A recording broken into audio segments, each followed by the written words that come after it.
In the town of Southampton, where the rivers flow, lives a man named Vinnie with a heart aglow. Drunken leprechaun, he's the one we need, filming all the stories, planting the seed. Hello, me again. I've been attending these protests now since, I think it was the 27th of July they started.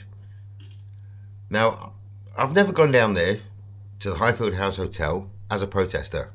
I've gone there purely to film with the idea of building up a YouTube channel. However, I've noticed that over the weeks, the months, the police attitude,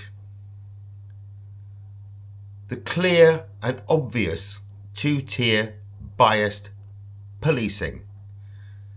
Now, you can argue till you're blue in the face with the police, and they'll just quote bullshit at you. They'll make stuff up to try and put you off. Oh yeah, Section 3. We could arrest you on a Section 5 for saying fucking bullshit. Sorry, for saying bullshit. I've got a song about that. So I've decided the best way to go about this, you've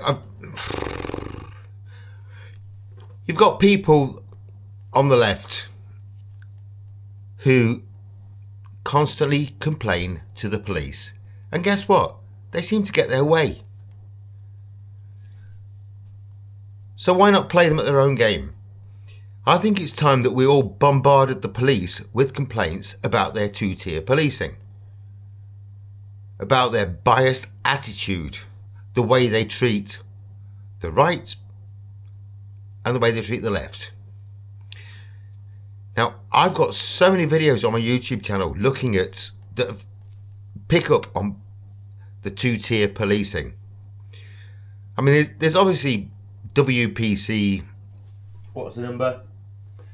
27343 Stroppy Knickers, the failed nail technician who decided to join the police. I think perhaps if she's unable to police without bias, then perhaps she's in the wrong job. When you put that uniform on, your own personal opinions, you leave them at home. You police without fear or favour, without bias. And yet, I've noticed the police are showing clear bias on many of these protests that I've been to. And so yeah, I've decided it's better, rather than just sit and complain, we'll actually physically complain. We'll go onto the police website, we'll make complaints. Now I'm asking you all to join me.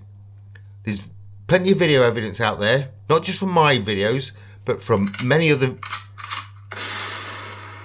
Message. Thanks for that. But from many other videos out there, not just from the Highfield House Hotel, but from many protests around the country from different groups. So I suggest everyone get online,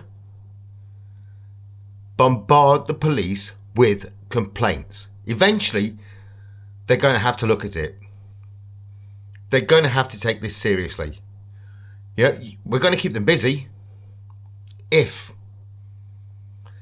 people are prepared to actually get on board and do this.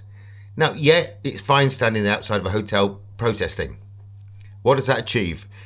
Now, I've said this from day one. I don't understand the point of protest. I'm not lying. I don't deceive anyone. I don't pretend to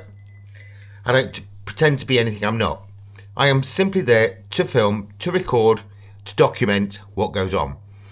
And the way I've been treated as an independent journalist, or as a member of the public even, under Section 17 of the Public Order Act, even a member of the public without any kind of accreditation can speak to, engage with, film anyone involved in a protest and any part of that protest, any activity resulting from that protest. That is the law.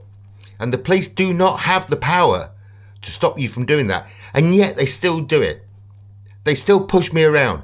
They'll quote Section 3. Section 3. I'm a threat. My presence is likely to cause a breach of the police. Bullshit! So I suggest everyone, please, make complaints to the police, to the IOPC, or to your local police. I mean, if you complain to the IOPC, it'll go back to your local police anyway. Make those complaints. It's a bit of a ball ache if you're a bloke. Not quite sure what the female equivalent is. Although some females apparently can have balls. But that's not in our world. Make complaints. Make your voice heard. Give the police something to do. Force them. Absolutely force them to look into this. Respond. What's the alternative? I'm not suggesting any kind of violence. That's not my way. The only way we can do this, bugger off. I'm popular. The only way to do this is to complain to the police, to the IOPC, put your complaints in writing, and then just continue with it. Every time you see police bias, two-tier policing, make a complaint, take photographs, take notes, take shoulder numbers. That's the important thing.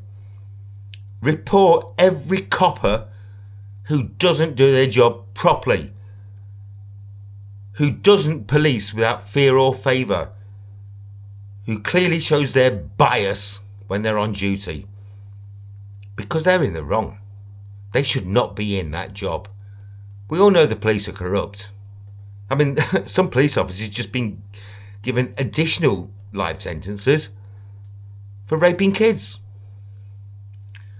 You know, who are these people in uniform? You know, how much of a background check do the police really do on applicants to the police force? What kind of psychometric testing do they do? What kind of psychological testing do they do? Many of the police that I've encountered aren't fit for purpose. Porpoise? Porpoise. No, porpoise is a dolphin, apparently.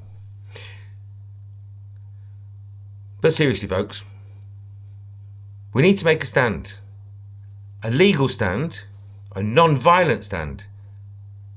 And the best way I can think of doing it is to actually complain to the police. Because they have to respond. They have to look into your complaint. They are obliged to. Tie them up. Yeah? Keep them busy. Make them realise that, do you know what? We're not going to stand for this for too much longer. You need to listen to the people of this country. The people who are protesting. The people who are going out there that wouldn't usually go out and protest. There's a reason that people are finally getting off their arse and going out there and doing this. And I've realised that. Over the months that I've been covering these things, I've realised now why people do this. And especially when you see opposition. You've got a local councillor, John Savage, Labour. He won't even talk to people. I tried to interview him and he shooed me away as if I was nothing. But I think the time now has come. We need to just constantly bombard the police with complaints about their behaviour, point out where they're going wrong, gather as much evidence as possible, videos, photographs, shoulder numbers. That's the important thing. I mean, last week, 2 coppers, 1 PC and 1 sergeant, both refused to give me their shoulder numbers. Now that is not the way it should be. Police are obliged to give their shoulder numbers when asked by a member of the public. So it's clear evidence of police failure. Failure to protect the people. So come on, folks, get together. Start writing those complaints. Yes, as I say, it's a bit of a ball ache filling in the form. Particularly the bit that asks you, I was screwing earlier. One of the questions is, Is your gender the same as it was when you were born? What sort of stupid question of that? Of course it is.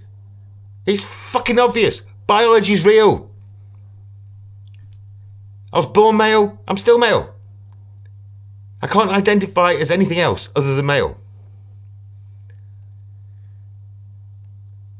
The police have gone too woke. The police have gone too soft. They've gone too far to the left. And they need calling out. And the best way to do it, as far as I'm concerned, is bombard them with complaints. Time after time, week after week. Just keep putting those complaints in. The more they get, the more they'll start getting fed up with it and start having to realise that they need to look into this. They really need to address the way they police the general public, the way they police these protests.